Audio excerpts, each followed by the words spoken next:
मेरठ से प्रयागराज तक 594 किलोमीटर लंबे गंगा एक्सप्रेसवे की प्रधानमंत्री नरेंद्र मोदी आज शाहजहांपुर में रखेंगे आधारशिला। इस एक्सप्रेसवे पर शाहजहांपुर में बनेगी 3.5 किलोमीटर लंबी हवाई पट्टी। गंगा एक्सप्रेसवे होगा 6 लेन चौड़ा, जिसका भविष्य में 8 लेन तक का किया जाएगा विस्तार। 18,55,000 वृक्षारोपण कर बनेगा ग्रीन एक्सप्रेसवे।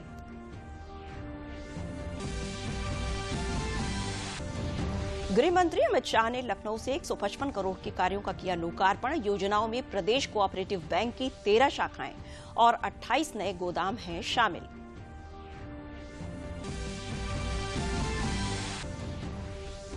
भाजपा चुनाव सह प्रभारी अनुराग सिंह ठाकुर शुक्रवार को लखनऊ पहुंचे।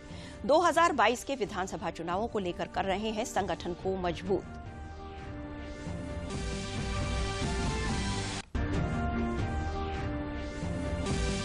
और अयोध्या में सरयू तट स्थित राम की पैड़ी से 3 दिवसीय नदी उत्सव का हुआ शुभारंभ। पदयात्रा और नुक्कड़ नाटक के माध्यम से नदियों के महत्व पर आम जन को किया गया जागरूक। नमस्कार, मैं हूं अर्चना ब्रजेश और अब समाचार विस्तार से।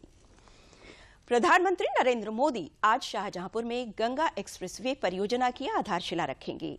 मुख्यमंत्री योगी आदित्यनाथ भी कार्यक्रम में उपस्थित रहेंगे। राज्य सरकार द्वारा पश्चिमी उत्तर प्रदेश को पूर्वी उत्तर प्रदेश से जोड़ने के लिए 594 किलोमीटर लंबे गंगा एक्सप्रेसवे के निर्माण का निर्णय लिया गया है। ये एक्सप्रेसवे मेरठ से शुरू होकर हापुड़, बुलंदशहर, अमरोहा, संभल, बदायूं, शाहजहांपुर, हरदोई, उन्नाव, रायबरेली, प्रतापगढ़ से गुजरते हुए प्रयागराज को जोड़ेगा।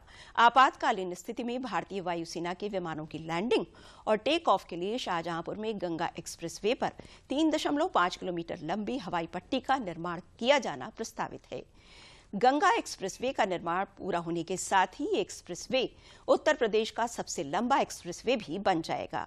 ये एक्सप्रेसवे 6 लेन चौड़ा होगा, जिसका भविष्य में 8 लेन तक विस्तार किया जा सकेगा। इस परियोजना की कुल अनुमानित लागत 36,230 करोड़ रुपए है।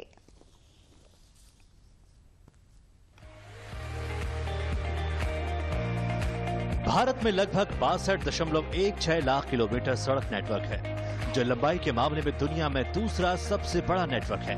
पूर्व प्रधानमंत्री अटल बिहारी वाजपेयी ने 2 दशक पहले आधुनिक भारत में उच्च गुणवत्ता वाली सड़क नेटवर्क परियोजनाओं की शुरुआत की थी। प्रधानमंत्री नरेंद्र मोदी उसी दृष्टि को समेकित कर देश भर में राष्ट्रीय राजमार्ग निर्माण को रिकॉर्ड गति से आगे बढ़ा रहे हैं। पहले चरण के तहत भारतमाला परियोजना में लगभग 26,000 किलोमीटर लंबे आर्थिक गलियारों के विकास की योजना है। उत्तर प्रदेश देश में सबसे ज्यादा आबादी वाला राज्य है और ऐसे में भारतमाला परियोजना यहाँ के विकास के लिए काफी महत्वपूर्ण है। आज उत्तर प्रदेश राष्ट्रीय राजमार्गों से लेकर एक्सप्रेस वे तक राज्य सड़क संपर्क में नए मानक स्थापित कर रहा है। उत्तर प्रदेश में 2,99,604 किलोमीटर का सड़क नेटवर्क है। अगर हम राज्य की प्रमुख एक्सप्रेसवे की बात करें, पूर्वांचल एक्सप्रेसवे 341 किलोमीटर लंबा एक्सप्रेसवे है, जो रणनीतिक रूप से महत्वपूर्ण है और विश्व स्तर के बुनियादी ढांचे का एक प्रमुख उदाहरण है। ये लखनऊ सुल्तानपुर मार्ग से शुरू होकर उत्तर प्रदेश बिहार सीमा से 18 किलोमीटर पूर्व में राष्ट्रीय राजमार्ग संख्या 31 पर समाप्त होता है। पूर्वांचल एक्सप्रेसवे के इर्द गिर्द बहुत जल्द नए उद्योग लगने शुरू हो जाएंगे। इसके लिए 21 जगहों को भी चिन्हित भी किया जा चुका है। आने वाले दिनों में इन एक्सप्रेसवे किनारे जो शहर बसे हैं, उन शहरों में फूड प्रोसेसिंग, दूध से जुड़े उत्पाद, कोल्ड स्टोरेज, भंडारण, इनसे जुड़ी गतिविधियां तेजी से बढ़ने वाली है। वहीं आगरा लखनऊ एक्सप्रेसवे तकरीबन 302 किलोमीटर लंबा 6 लेन एक्सप्रेसवे है। दिल्ली मेरठ एक्सप्रेसवे परियोजना 31 दिसंबर 2015 को शुरू की गई थी और 1 अप्रैल 2021 को यातायात के लिए खोल दी गई थी। यह 96 किलोमीटर लंबा 14 लेन एक्सप्रेसवे 7500 करोड़ रुपए की लागत से बनाया गया है। वहीं अगर बुंदेलखंड एक्सप्रेसवे की बात करें तो ये तकरीबन 296 किलोमीटर लंबी 4 लेन परियोजना है, जो चित्रकूट से शुरू होती है और आगरा लखनऊ एक्सप्रेसवे पर समाप्त होती है। बुंदेलखंड एक्सप्रेसवे इस पूरे क्षेत्र के जनजीवन को बदलने वाला सिद्ध होगा ही। करीब 15,000 करोड़ रुपए की लागत से बनने वाला ये एक्सप्रेसवे यहां रोजगार के हजारों अवसर तैयार करेगा और यहां के सामान्य जन को बड़े बड़े शहरों उनके जैसी सुविधा से जोड़ेगा। गोरखपुर लिंक एक्सप्रेसवे ग्रीनफील्ड परियोजना तकरीबन 91 किलोमीटर लंबी है, जो गोरखपुर से शुरू होकर आजमगढ़ जिले में पूर्वांचल एक्सप्रेसवे तक जाएगी। वहीं उत्तर प्रदेश में ही गंगा एक्सप्रेसवे 594 किलोमीटर का प्रोजेक्ट है। 6 लेन गंगा एक्सप्रेसवे मेरठ जिले में NH 334 से शुरू होकर प्रयागराज पर समाप्त होगा। इसके अलावा बलिया लिंक एक्सप्रेसवे परियोजना गौतम बुद्ध नगर तक जाएगा। एक नेता की पहचान उनके फैसलों से होती है। पड़ोसी देश भूटान को लेकर प्रधानमंत्री नरेंद्र मोदी ने कुछ सालों में जिस तरह बिना शर्त दोस्ती निभाई, कोरोना महामारी के दौरान मदद पहुंचाई, इस दोस्ती और आपसी सहयोग के लिए प्रधानमंत्री नरेंद्र मोदी को भूटान ने अपने सर्वोच्च नागरिक सम्मान से सम्मानित करने की घोषणा की। भूटान ने प्रधानमंत्री मोदी को पुरस्कार ग्रहण करने के लिए थिम्पू आने का न्योता भी दिया है। प्रधानमंत्री ने इस पुरस्कार के लिए भूटान नरेश का आभार जताया है। दुनिया के बड़े नेताओं में शुमार प्रधानमंत्री नरेंद्र मोदी के नाम एक और उपलब्धि जुड़ गई है। भूटान ने प्रधानमंत्री नरेंद्र मोदी को अपने सर्वोच्च नागरिक सम्मान से सम्मानित करने की घोषणा की है। इसकी घोषणा करते हुए भूटान नरेश ने कहा कि प्रधानमंत्री नरेंद्र मोदी ने इन कुछ सालों में बिना शर्त दोस्ती निभाई है और कोरोना महामारी के दौरान काफी मदद की है। प्रधानमंत्री मोदी को भूटान ने ये पुरस्कार दोस्ती और आपसी सहयोग के लिए दिया है।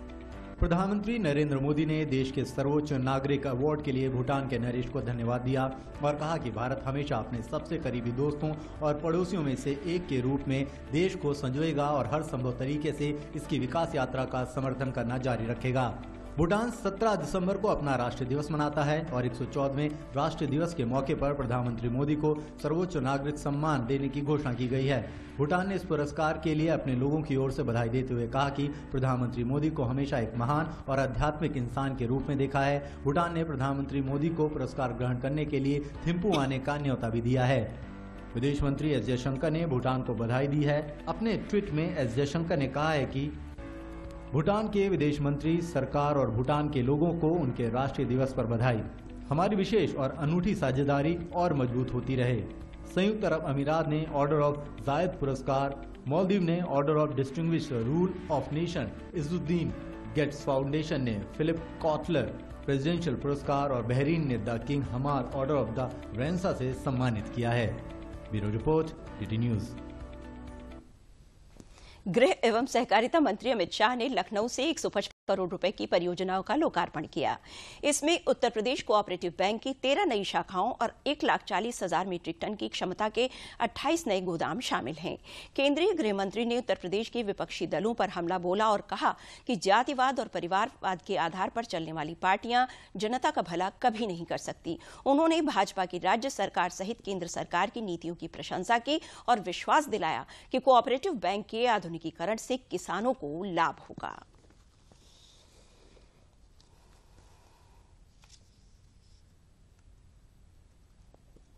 अगर एक पैक्स में आप कंप्यूटराइजेशन कर देते हो तो इसके अंदर घपला करने की व्यवस्था कोई बचती ही नहीं है, और होती है तो वो पकड़े जाएंगे, क्योंकि इसके अंदर एक कंप्यूटर घड़ी होती है।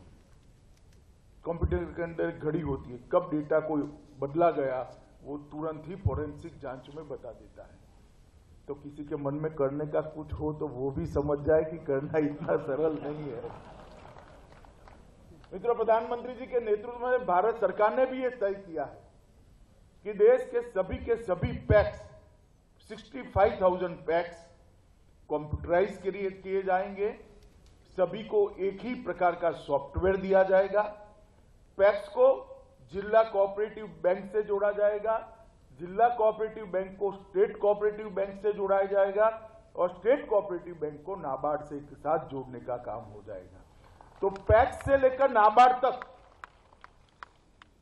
पूरा किसानों को फाइनेंस करने वाला एग्रीकल्चर फाइनेंस का हमारा जो त्रिस्तरीय खाका है, उसका पूर्ण कंप्यूटराइजेशन करने का काम मोदी जी ने हाथ में लिया है। कुछ ही समय में इस पर फैसला कर इसकी घोषणा होगी। केंद्रीय गृह और सहकारिता मंत्री अमित शाह ने शुक्रवार को लखनऊ में सहकार भारती के 7वें राष्ट्रीय अधिवेशन में देश के 27 राज्यों से आए 3000 से अधिक सहकार भारती से जुड़े प्रतिनिधिगणों को संबोधित किया। इस अवसर पर अमित शाह ने कहा कि सहकार भारती का उद्देश्य सहकारिता को मजबूत करना है। सहकारिता की देश के विकास में महत्वपूर्ण भूमिका है। उन्होंने कहा कि देश के हर गांव तक सहकारिता को पहुंचाना है। अमित शाह ने कहा कि केंद्र सरकार जल्द ही सहकारिता से जुड़ी नई नीति लाएगी। इस कार्यक्रम में मुख्यमंत्री योगी आदित्यनाथ भी उपस्थित रहे। एग्रीकल्चर फाइनेंस में लगभग 19% से 22% शेयर कोऑपरेटिव्स का है। खाद्य के वितरण में 35% शेयर कोऑपरेटिव का है। खाद्य के उत्पादन में 25% शेयर कोऑपरेटिव का है।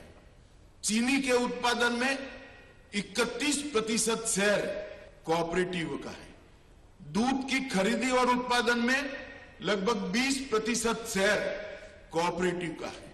गेहूं की खरीदी की व्यवस्था में 13% और धान की खरीदारी में 20% शेयर कोऑपरेटिव का है। मैं इसलिए बताता हूं कि इतनी बड़ी व्यवस्था सहकारिता के माध्यम से देश की चल रही है, जो देश को सुचारू रूप से चलाने में मदद कर रही है। कि देश के अर्थतंत्र को गति देने में आने वाले दिनों में सहकारिता का योगदान बहुत बड़ा होने वाला है। और आत्मनिर्भर भारत का स्वप्न तो सहकारिता आंदोलन के अलावे सिद्ध ही नहीं हो सकता। सूचना और प्रसारण मंत्री अनुराग ठाकुर कल अपने लखनऊ दौरे पर पहुंचे। प्रदेश सरकार के मंत्री उपेंद्र तिवारी और रमाशंकर पटेल ने उनका स्वागत किया। सूचना प्रसारण मंत्री लगातार उत्तर प्रदेश का दौरा कर संस्कार और संगठन के लोगों के साथ संवाद स्थापित करके 2022 के चुनाव की रणनीति बना रहे हैं। आने वाले चुनाव में किस तरह चुनाव लड़ा जाए कि भारतीय जनता पार्टी चुनाव जीत कर आए, इसको लेकर वो अपनी जिम्मेदारी का बखूबी निर्वहन कर रहे हैं। इस अवसर पर उन्होंने दूरदर्शन, आकाशवाणी और पीआईबी के अधिकारियों से मुलाकात की।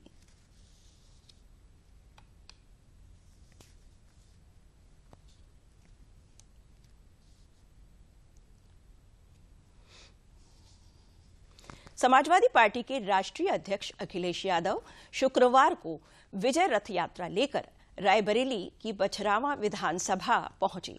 इस दौरान कार्यकर्ताओं की भीड़ ने जोर शोर से उनका स्वागत किया। तत्पश्चात उन्होंने बछरावा कस्बे में जनसभा को संबोधित किया। अखिलेश यादव ने महंगाई, पेट्रोल, डीजल के दामों में वृद्धि को लेकर सरकार को घेरा।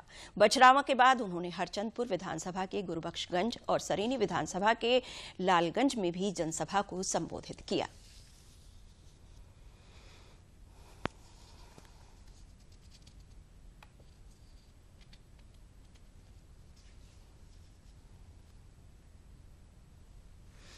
केंद्रीय कृषि और किसान कल्याण राज्य मंत्री शोभा करंदलाजे कल कानपुर लखनऊ नेशनल हाईवे पर स्थित बीजेपी कार्यालय में कार्यकर्ताओं के साथ मीटिंग की। उन्होंने जिले में हो रहे विकास कार्यक्रमों के बारे में चर्चा की। शोभा करंदलाजे ने विश्वास जताया कि प्रदेश में भाजपा की पूर्ण बहुमत की सरकार बनेगी। 2014-2019 का लोकसभा इलेक्शन में वो पूरा नाटक किया था। ये ड्रामा नहीं चलेगा उत्तर प्रदेश में, इधर चलेगा मोदी जी और योगी जी का जोड़ी। ये जोड़ी से हम जीत सकते हैं। इसीलिए तो उत्तर प्रदेश का जनता अभी तो होशियार हो रहे हैं, क्योंकि इसको एजुकेशन मिल रहा है, विकास के बारे में उसका पता चल रहा है, क्या डिफरेंस है, फर्क क्या है, सपा बसपा एंड बीजेपी का बीच में फर्क क्या है, विकास कौन कर रहे हैं, लॉ एंड ऑर्डर कौन कर रहे हैं, इसका तो समझ रहे हैं। इसीलिए उत्तर प्रदेश का लोगों, उत्तर प्रदेश के जनता, उत्तर प्रदेश का वोटर्स योगी जी को चुनेंगे एंड मोदी जी को चुनेंगे। आजादी के अमृत महोत्सव और चौरा चौरी शताब्दी समारोह के अंतर्गत प्रथम स्वतंत्रता संग्राम का स्मरणोत्सव मेरठ क्रांति पर्व के अवसर पर राजकीय स्वतंत्रता संग्राम संग्रहालय पर केंद्रीय मंत्री डॉक्टर संजीव कुमार बालियान ने अखंड ज्योति पर पुष्पांजलि अर्पित की। उन्होंने मेरठ की उच्चीकृत वीथिकाओं का लोकार्पण और मेरठ क्रांति पथ का शिलान्यास भी किया। केंद्रीय राज्य मंत्री मत्स्य पशुधन एवं डेयरी डॉक्टर संजीव कुमार बालियान ने कहा कि मेरठ का राजकीय स्वतंत्रता संग्राम संग्रहालय पश्चिमी उत्तर प्रदेश का नंबर 1 संग्रहालय है।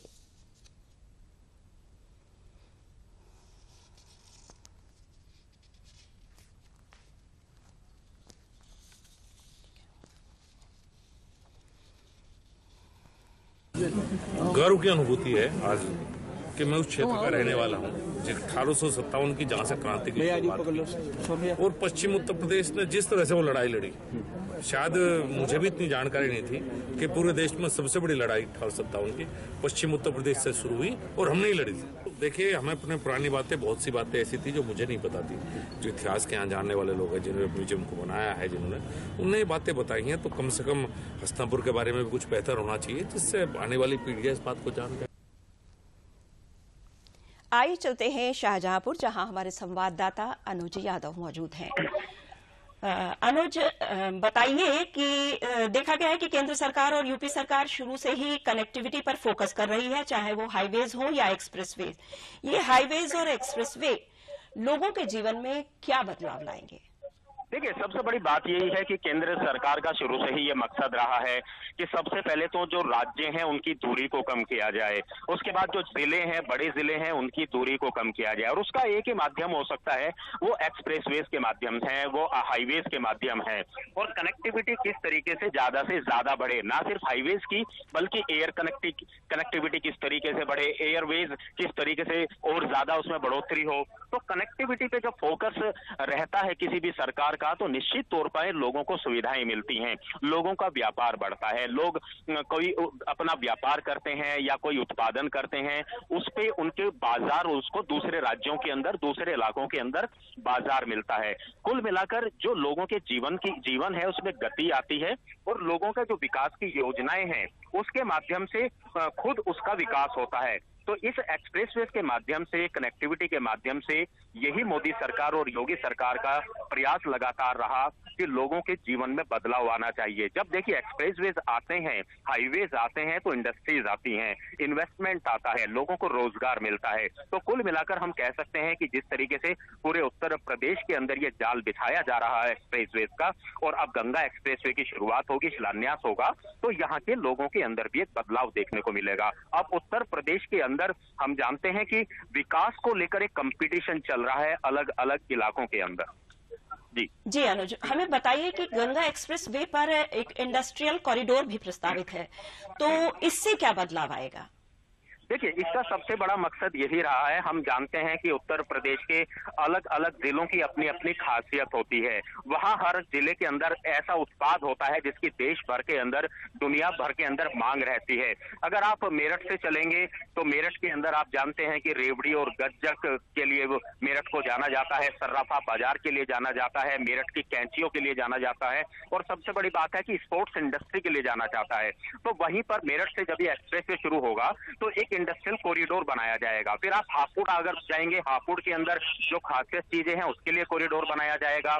बड़े बड़े गोदाम है, बीज भंडारण है, उनके गोदाम बनाए जाएंगे। आप अमरोहा की तरफ जाएंगे तो कुल मिलाकर जितना लंबाई 600 किलोमीटर के आसपास का एक्सप्रेसवे है, वहां हर जिले के अंदर एक जो इंडस्ट्रियल कॉरिडोर है वो प्रस्तावित है। और यही इसकी सबसे बड़ी खासियत है, ये सिर्फ आवागमन का साधन नहीं बनेगा एक्सप्रेसवे, बल्कि लोगों के जीवन में किस तरीके से बदलाव आए, व्यापार के माध्यम से, उसका भी गवाह बनेगा ये गंगा एक्सप्रेसवे। जी अनुज, धन्यवाद। अयोध्या में शुक्रवार को सरयू तट पर स्थित राम की पैड़ी से 3 दिवसीय नदी उत्सव का शुभारंभ किया गया। नमामि गंगे योजना के अंतर्गत भारतीय वन्यजीव संस्थान और राष्ट्रीय स्वच्छ गंगा मिशन ने अयोध्या में पदयात्रा और नुक्कड़ नाटक के माध्यम से नदियों के महत्व पर आमजन को जागरूक किया। पद्म भूषण डॉक्टर अनिल पी जोशी ने कहा कि नदियों को अविरल और निर्मल बनाने के लिए जागरूक करना होगा ताकि सभी नदियों के संरक्षण में अहम भूमिका अदा करें।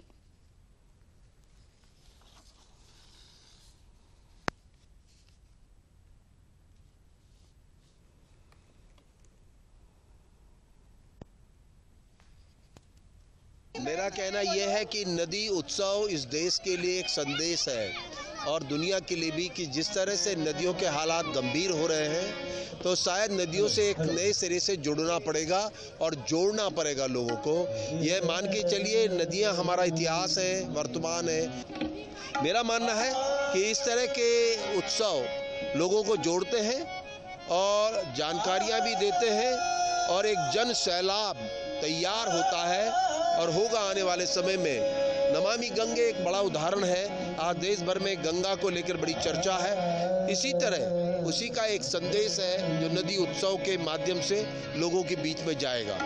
ये जो आज का कार्यक्रम चल रहा है सरयू जी के किनारे, ये नदी उत्सव हो रहा है। जैसा कि आपको मालूम होगा कि भारत सरकार ने जल शक्ति मंत्रालय और मिनिस्ट्री ऑफ कल्चर के साथ मिलकर नदियों के उत्सव का एक कार्यक्रम शुरू करा है। हमारे माननीय प्रधानमंत्री जी ने बोला था कि हर नदी का एक उत्सव होना चाहिए, तो उसी के चलते हम लोगों ने ये नदी उत्सव का आह्वान हुआ और प्रत्येक नदी के किनारे जन जागरूकता का कार्यक्रम और नदियों के प्रति लोगों का जो एक जुड़ाव है उसको बढ़ाने का कार्यक्रम हो रहा है। राष्ट्रीय स्वच्छ गंगा मिशन और भारतीय वन्यजीव संस्थान एक परियोजना चला रहे हैं जिसमें कि वो नदियों में रहने वाले जलीय जीवों की संरक्षण के लिए विज्ञान आधारित योजनाएं बनाते हैं, लेकिन उसके लिए जो जन समुदाय है उसकी भागीदारी सुनिश्चित करते हैं। तो आज उसी परियोजना के तहत हमने इस नदी उत्सव का शुभारंभ यहाँ सरयू जी के किनारे राम की पैड़ी से 3 दिवसीय पदयात्रा से किया। आज़ादी की 75वीं वर्षगांठ के उपलक्ष्य में मनाए जा रहे आज़ादी के अमृत महोत्सव के तहत ताजनगरी आगरा में शुक्रवार से नदी उत्सव 2021 शुरू हो गया। नदी उत्सव कार्यक्रम के तहत भारतवर्ष की चिन्हित नदियों के स्थलों पर होने वाले कार्यक्रम को लेकर ताजमहल और आगरा किला के बीच यमुना नदी के किनारे चंद्रशेखर पार्क में सांस्कृतिक पर्यटन और युवा कल्याण विभाग द्वारा आयोजित किए गए कार्यक्रम में स्कूली छात्र छात्राओं द्वारा नदियों और अपने आसपास के क्षेत्रों को कैसे स्वच्छ रखा जाए, इसके लिए नुक्कड़ नाटक और स्वच्छता अभियान चलाकर लोगों को जागरूक किया गया।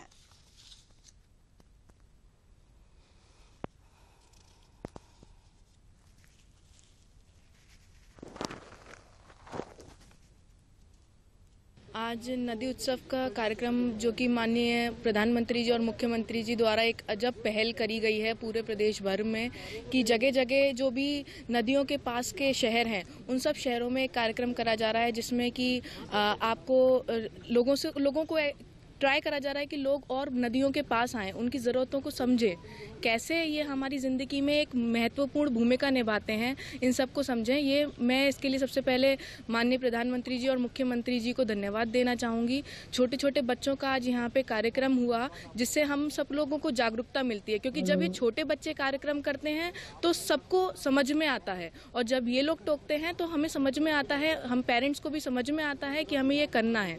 तो इसलिए ये बहुत ही अनूठा एक कार्यक्रम जगह जगह हो रहा है नदी उत्सव का, जिससे हम सभी को नदियों को साफ रखने की एक शिक्षा मिल रही है। आज का ये उत्सव जो आज़ादी का हम अमृत महोत्सव मना रहे हैं उसके अंतर्गत आगरा में नदी उत्सव के कार्यक्रम की शुरुआत हुई है। इस कार्यक्रम को हम लोग आगरा किला और यमुना नदी के बीच में ताजमहल के बगल में आयोजित कर रहे हैं। इसमें मुख्य रूप से जो स्वच्छता का संदेश है वो खासकर जो नदियों के प्रति हमारी जिम्मेदारी है उसके प्रति जागरूकता पैदा करने के लिए कार्यक्रम आयोजित किया गया है। यहाँ पर नदी महोत्सव मनाया गया है और ये यमुना नदी के तट पर चंद्रशेखर पार्क में मनाया गया है। इसमें हमें बताया गया है नदियों को कैसे साफ रखा जाए, नदियों के मतलब हमारी क्या भूमिका है नदियों की हमारे जीवन में, और ये हमने यहाँ पर एक नाटक के माध्यम से ये समझाया है कि नदियों को कैसे साफ रखा जाए, अपने आसपास कैसे स्वच्छता बनाई जाए। लखनऊ में कल इलाहाबाद केंद्रीय विश्वविद्यालय की कुलपति प्रोफेसर संगीता श्रीवास्तव ने 27वें पंडित प्रताप नारायण मिश्र स्मृति युवा साहित्यकार सम्मान समारोह में हिस्सा लिया। इस अवसर पर उन्होंने प्रताप नारायण मिश्र को हिंदी जगत का सूर्य बताया और कहा कि उनका साहित्य आज भी प्रासंगिक है। समारोह में पत्रकारिता के क्षेत्र में दुर्गा शर्मा, काव्य में तेलंगाना के विक्रम मानसिंह माधव, कथा साहित्य में राजस्थान के उत्कर्ष नारायण रावत, बाल साहित्य में उत्तराखंड के ललित शौर्य, संस्कृत में कोलकाता के डॉक्टर सुधाकर मिश्र और असमिया में असम के रूपम शैकिया शास्त्री को सम्मानित किया गया।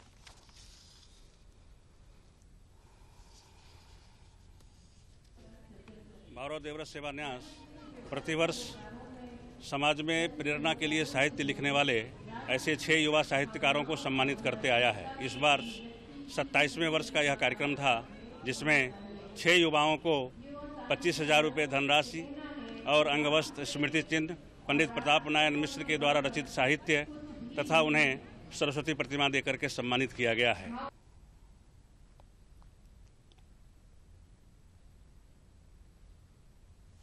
मिर्जापुर में मंडल स्तरीय 10 दिवसीय खादी मेला का समापन हुआ। खादी के प्रति उत्साह और हथकरघा के प्रोडक्ट की बिक्री को देखकर 5 राज्यों से आए व्यापारी और उत्तर प्रदेश के अन्य जिलों से आए व्यापारी बहुत ही खुश रहे। खादी बोर्ड के सदस्य रमाशंकर शुक्ला ने बताया कि इन 10 दिनों में लगभग 1 करोड़ 20 लाख के सामानों की बिक्री हुई। इस मेले में कुल 80 स्टॉल लगाए गए थे। प्रधानमंत्री के लोकल फॉर वोकल से प्रेरित इस मेले में दूर दराज से आए ग्रामीण लोगों ने खरीदारी की।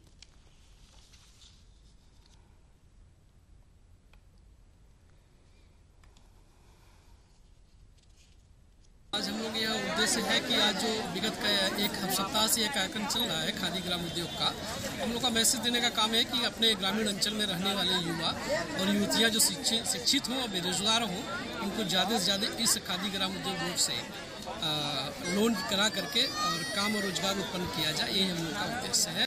आज इस समापन सत्र के दौरान जो आंकड़े आए बिक्री के, वो 1 करोड़ 20 लाख की बिक्री हुई है और आज के अकेले की बिक्री जो है 18 लाख की है। समापन सत्र के अवसर पर ये 18 लाख आज अकेले की बिक्री का है आंकड़ा। पिछले वर्ष जो है जो प्रदर्शनी हमारी लगी थी, उसमें 87 लाख रुपए 518 रुपए की बिक्री हुआ था। विगत 2 दशकों से सेवारत दूरदर्शन के लखीमपुर स्थित रिले केंद्र से मनोरंजन, समाचार, शिक्षा, सांस्कृतिक, पौराणिक और देश विदेश की संपूर्ण जानकारी प्रदान की जा रही है। दूरदर्शन के कार्यक्रमों को अब डिजिटल माध्यम से फ्री डिश पर और गुणवत्तापूर्ण दिखाए जाने के लिए सरकार ने और बेहतर माध्यमों को चुना है। इस संबंध में लखीमपुर दूरदर्शन रिले केंद्र के प्रभारी जयराम सिंह ने बताया कि नए डिजिटल माध्यम से दूरदर्शन के कार्यक्रमों को जनता की सेवा में प्रस्तुत किया जाएगा। हमीरपुर में खेलो इंडिया के तहत ब्लॉक स्तरीय उदीयमान खिलाड़ियों को निखारने के लिए खेलकूद प्रतियोगिता कराई गई, जिसमें दौड़ से लेकर एथलेटिक वर्ग के कई प्रकार के खेल शामिल किए गए। मुख्य विकास अधिकारी कमलेश कुमार वैश्य ने बताया कि खेलो इंडिया योजना के अंतर्गत जनपद के हर गांव में खेल के मैदान बनवाए जा रहे हैं। हमीरपुर जनपद में 2 मिनी स्टेडियम भी बनवाए जा रहे हैं। इसी के तहत जनपद के सभी ब्लॉकों तथा जिले स्तर पर सांसद खेल प्रतिस्पर्धा भी आयोजित कराई गई, जिससे कि ग्रामीण अंचलों में छुपी खेल प्रतिभाओं को निखारने के लिए मदद मिल सके।